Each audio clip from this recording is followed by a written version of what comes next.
Thank you for staying with us on Joy News Prime. I'm Gary Alsmith. Time now for the sport. In the headlines today, in the last couple of hours, the president has announced that suspension for the National Sports Authority Board Chairman Kojo Agyeman has been confirmed.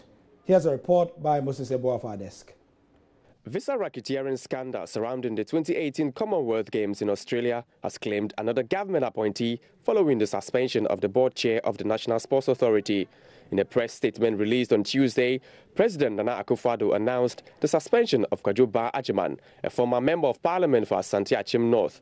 The suspension adds to two more top officials, Deputy Minister for Youth and Sports, Pius Enam Haside, and the Acting Director General of the National Sports Authority, Honorable Robert Safo-Mensah. They have been implicated in a visa fraud that saw at least 50 Ghanaians show up in Australia for the games and holding themselves as journalists. Honorable Kojo Agyeman was the former member of parliament for Asante Akyem North. The one-term MP was an active member of the Parliamentary Select Committee on Youth and Sports. There'll be more updates on this in the coming week because we understand that the investigations are going to claim some high-profile journalists as well as political figures because the scandal is quite all-encompassing.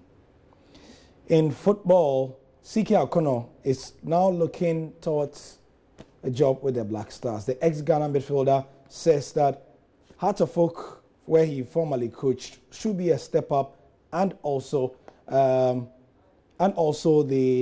job with Ash Gold should be a stepping stone with him. We also understand that Lai Kinson, the former Black Stars player, is also looking at possibly getting a Black Stars job. Sure, of course, sure. Trust me, I'm ever ready to honor that invitation, and I'm looking forward to it. You see, because Hearts of Oak is in my blood. It's in my blood. Even though I'm a coach, I can coach any other team in the country. As a player, a football player will score in Manchester and then kiss the badge. Move to where? Real Madrid, score and kiss the badge. The moment where you are, you give another 10%. That's me. That's me. I have passion for this job, so I'm in for it. 5 years is too much. In the next 2 years? I wanted to be, first of all, in the top clubs in this country, and then second of all, one of the national teams. You know, I did a lot for the Black Stars. Worked very hard for the team, but I did not smell the World Cup. So I have confidence that one day, I can win World Cup for this country. I keep saying it, and I'll say that again. Trust me, I'm a man of my words, and I will work very hard. I have passion for the job, so trust me. Right. I'll do it. Congratulations. Sure. Let's move to boxing because this year has seen Ghana record a couple of high-profile bouts. Next up for us is George Ashi, who many have said is one of the most promising boxers we've produced in the last 10 years. He's going ahead to face Michael Mokoena of South Africa, and he's confident of victory.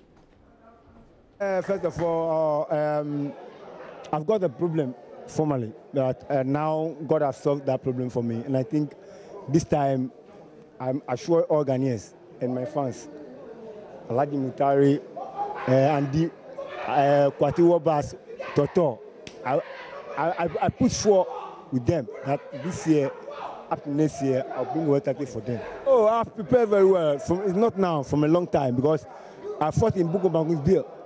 The time Buko Bangu fight Basi Sameh, I fought, but I'm not the main bout, so people can see me well. But now, this fighting, I'm the main bout. So I'm coming to prove to all Ghanaians that Michael Mokoena, he has to come with, but he will go back with nothing. Because I'll take a title and I'll stop Michael Mokoena in boxing in Ghana. In international football, here's a question for you. How do you paint a portrait of a winner? Well, Manchester City's Pep Guardiola certainly fulfills that tag after he revealed today that he had seen the team winning the title as far back as September.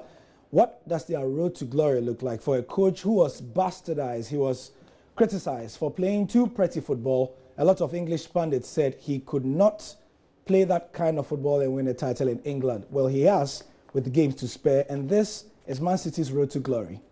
Boys, hey, big season, big game, come on. From the very first day of the season, Manchester City knew they had something special ahead of them. A win on the south coast at Brighton got their campaign off to the perfect start. Within the next 2 months, they'd put at least 5 goals past Liverpool, Watford and Crystal Palace. Arguably the first significant victory, though, came during their trip to London to face champions Chelsea in late September. October brought another flawless month in the league for Pep Guardiola as his side registered 3 more victories. Late November became a period where City made a habit of waiting until the dying minutes to win games. It's Raheem Sterling! That wins titles! Despite these late heroics from Sterling, it was perhaps the victory over Manchester United just a couple of weeks later which was City's biggest statement. And it's hooked home by Otamendi! After opening the gap at the top of the table, already people began to ask if the title was wrapped up. Just before the turn of the year, City showed first signs of possible chinks in their armour as they were held to a goalless draw at Crystal Palace, ending an incredible 18-match winning run. It was only 2 weeks later that Guardiola's team could no longer be labelled the Invincibles, as Jurgen Klopp's Liverpool produced a stunning display at Anfield to end City's hopes of going the season unbeaten. Manchester City lose. That might be your headline. City didn't dwell on the defeat, though, and they soon continued to produce the mesmeric football that had been sweeping aside opponents all season. By mid-March, they were edging closer to the title, and following an important victory at Stoke City, they were left with the dream scenario. City's neighbours had other ideas, though. United completed an incredible comeback to win 3-2 at the Etihad, putting on hold a blue takeover in Manchester. United rule the city, so City for now do not yet rule the land. Being made to wait, they didn't have to wait for long. An emphatic display at Wembley against Tottenham put the title within their grasp. And when Manchester United surprisingly failed to get a result against West Brom at Old Trafford, it meant that Manchester City, without being on the pitch themselves, were confirmed as Premier League champions. Premier League champions, indeed. That was their road to glory. One team that were also, for a long time, chasing Man City was Spurs, but they have to make do with probably a top 4, top 5 place, or top 3, depending on the way things go. They played Brighton tonight, and it finished 1-1. In international boxing, Anthony Joshua says he can't wait to fight Deontay Wilder as negotiations draw to a close.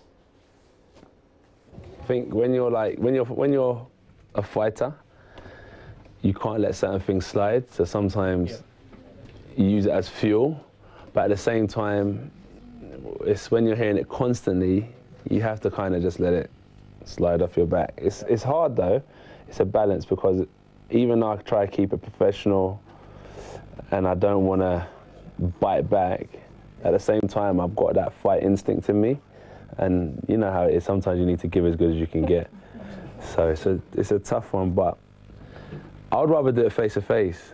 So that's what I'm waiting for. That's what I've always said, is like, even though Fury went through what he went through, I hope for his return so he can fight soon. Yep.